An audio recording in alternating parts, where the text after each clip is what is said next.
இன்றைக்கி நம்ம வீட்டிலே செய்யக்கூடிய ஒரு சிம்பிளான ஒரு கோகனட் பர்ஃபி பார்க்க போகிறோம்.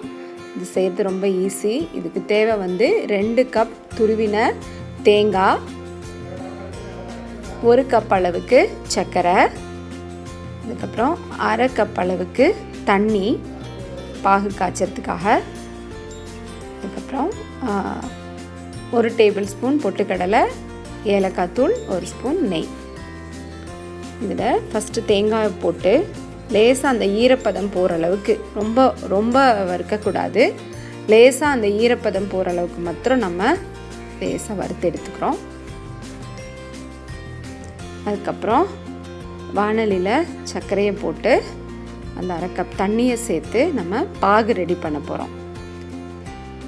அந்த தண்ணியை சேர்த்துனதுக்கப்புறம் அது கொதிக்க ஆரம்பித்து இந்த கம்பி பதம்னு சொல்லுவாங்க இல்லைங்களா, அந்த பதம் வரைக்கும் நம்ம காய்ச்ச போகிறோம். அதில் நம்ம ஏலக்காய் தூளை போட்டாச்சு. இப்போ பாகு கொதிக்குது பாருங்கள். இப்போ நம்ம கையில் இப்படி பிடிச்சி பார்த்தோன்னா அது ஒரு கம்பி அளவுக்கு, ஒரு ஸ்ட்ரிங் மட்டும் வரணும். அந்த அளவுக்கு நம்ம அந்த பாகை காய்ச்சிடணும்.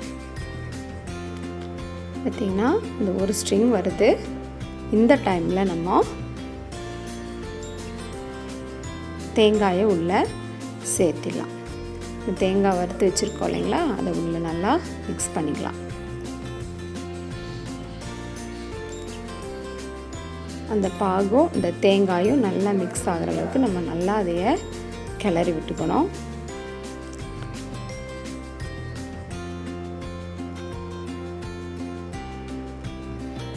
நல்லா கிளறோம். அந்த டைமில் பார்த்திங்கன்னா நல்லா பாத்திரத்தில் ஒட்டாமல் அந்த கலவை நமக்கு கிடைக்குது. இதை நம்ம ஏற்கனவே நெய்யால் ஒரு தட்டை க்ரீஸ் பண்ணி வச்சுருப்போம்.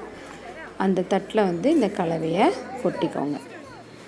இதெல்லாம் சூடாக இருக்கும்போதே செஞ்சிடணும். ஆறிடுச்சுன்னா நமக்கு ஷேப் கிடைக்காது. சூடாக இருக்கும்போதே அந்த க்ரீஸ் பண்ணி வச்ச தட்டில் அதை கொட்டிக்கோங்க.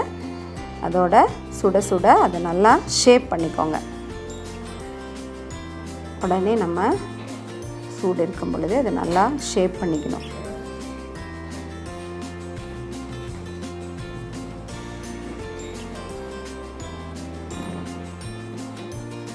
அது மேலே நம்ம எடுத்து வச்சுருக்கிற 1 ஸ்பூன் பொட்டுக்கடலையை நம்ம தூவிக்கிறோம்.